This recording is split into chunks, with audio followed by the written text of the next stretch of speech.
जय हिंद साथियों। आज इस पर वीडियो बनाना बहुत आवश्यक हो गया था और बहुत ज़रूरी मैंने समझा कि इस पर वीडियो एक बनाया जाए।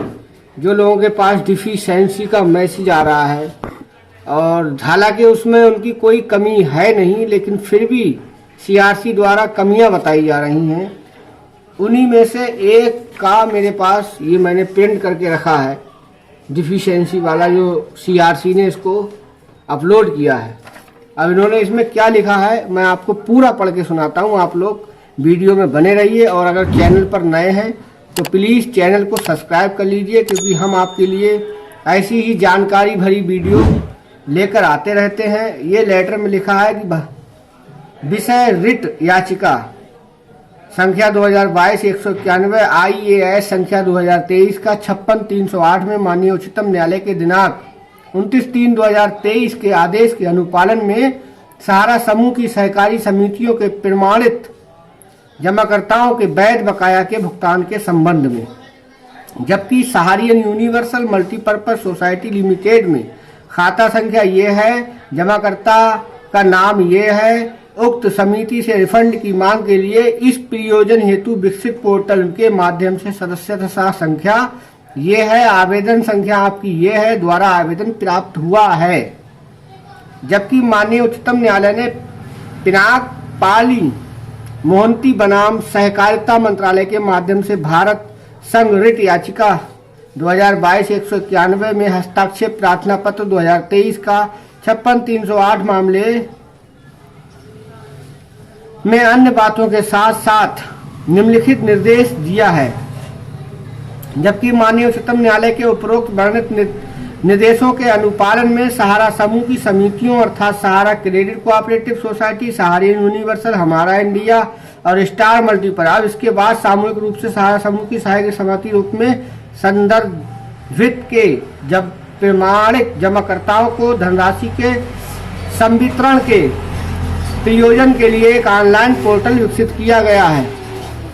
जबकि सहारा समूह की सहकारी समितियों प्रमाणिक जमाकर्ताओं को धनराशि की सुचारू और पारदर्शी संवितरण के पर्यवेक्षण के लिए सहारा समूह की प्रत्येक सहकारी समितियों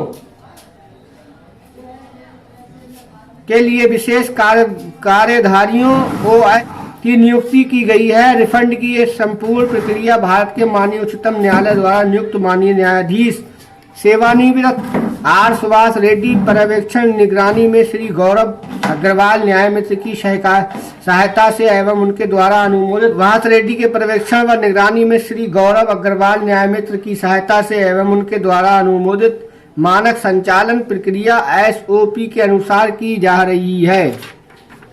जबकि जमाकर्ता द्वारा प्रस्तुत दावे के विभिन्न स्तरों पर जांच की गई है। अब यहाँ पर इन्होंने जो कमी है वो दर्शाई है।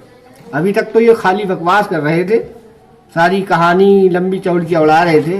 अब जो मेन बात है वो यहाँ पर दर्शाई है। जबकि जमाकर्ता द्वारा प्रस्तुत दावे की विभिन्न स्तरों पर जांच की गई है, उसमें निम्नलिखित कमियां पाई गई हैं। कमी क्या पाई गई है वो आप सुनिए। दावेदार जमाकर्ता का विवरण सहारा सोसाइटी डेटाबेस में नहीं है। ये बोल रहे हैं कि जमाकर्ता का विवरण सहारा सोसाइटी डेटाबेस में नहीं है या सोसाइटी का सदस्य नहीं है। बताइए कितनी बड़ी कमी इन्होंने दी है कि या तो ये सोसाइटी का डेटाबेस में नहीं है या फिर इसका सदस्य ही नहीं है। तो भैया उसके पास बाउंड कहाँ से आ गया? मैं सीआरसी वालों से कहना चाहूँगा उसके पास बाउंड ये कहाँ से आ गया? अगर वो डेटाबेस में नहीं है या सदस्य नहीं है तो उसके पास ये बाउंड कहाँ से आया? ये उसका हेडिक नहीं है ना। आप उसकी जांच कीजिए, सोसाइटी से मांगिए उसका रिकॉर्ड, मेंबरशिप उसके नाम से जनरेट है कि नहीं है, खाता संख्या उसके नाम से जनरेट है कि नहीं है। जमाकर्ता को सलाह दी जाती है कि वह अपने दावा पत्र में पाई गई उपरोक्त कमियों को सुधारे और ऊपर उल्लिखित कमियों के सुधार के बाद आवश्यक दस्तावेजों के साथ पोर्टल के माध्यम से फिर से आवेदन करे। यदि जरूरी हो ऊपर उल्लिखित कमियों में सुधार के लिए सहारा समूह की सहकारी समितियों से संपर्क कर सकते हैं। मतलब सुधार अगर कराना है तो सहारा की सहकारी समितियों से संपर्क करें। तो संपर्क करें कहाँ से? पहली बात तो उसमें सुधार करना ही क्या है, जब ऑलरेडी उन्होंने बॉन्ड आपका स्कैन करा के लगा दिया तो उसमें कमी कहाँ से आ गई? अब ये डाटा आपने सहारा से क्यों नहीं लिया पूरा? अगर लिया है तो उसको आप चेक कीजिए। एक गरीब आदमी, मैं आपको उनका फोटो भी दिखाता हूँ, बेचारे दोनों बुजुर्ग हैं मियाँ बीवी, एक के 4 खाते हैं, एक के 2 खाते हैं, और सब में यही प्रॉब्लम आई है। ये देखिए, ये बेचारे बुजुर्ग आदमी हैं। अब बताइए ये कहाँ जाएंगे? इनको कुछ जानकारी तो है नहीं, बेचारे भीख मांग कर तो अपना गुजारा कर रहे हैं। अब इनका पैसा अगर ना मिले तो कितनी गलत बात है।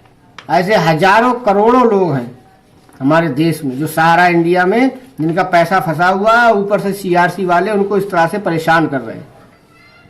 10,000 रुपए दे रहे हैं, उसके लिए इतना लोल झोल करा रहे हैं कि आदमी परेशान हो जाए और आगे इस पर कुछ कर ही ना पाए।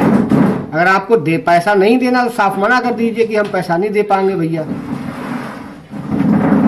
और देना है तो हिसाब से दीजिए। तो आप लोग कमेंट करके बताइए कि कितने लोगों के पास इस तरह का मैसेज आया है, और अगर आया है तो इसकी शिकायत करें ज़्यादा से ज़्यादा प्रधानमंत्री को, सहकारिता मंत्रालय को और सहकारिता मंत्री को, श्री अमित भाई शाह मोदी जी को, कि इस पर ये इस तरह की जो ये दे रहे हैं ये बिल्कुल अनुचित है, इस पर कार्रवाई होनी चाहिए। भाई आपको 20 लाख रुपए तनख्वाह दी जा रही है, किस बात की दी जा रही है? इसलिए दी जा रही है कि आप उसमें कमियां निकालें। हाँ, माना कि अगर कोई भरने में कोई मिस्टेक हुई है तो आप उसको सुधरवाइए कि आपका भरने में ये मिस्टेक हुई है, वहाँ एडिट का ऑप्शन दीजिए, पार्टी अपना वहाँ जाके उसको सुधरवा देगी।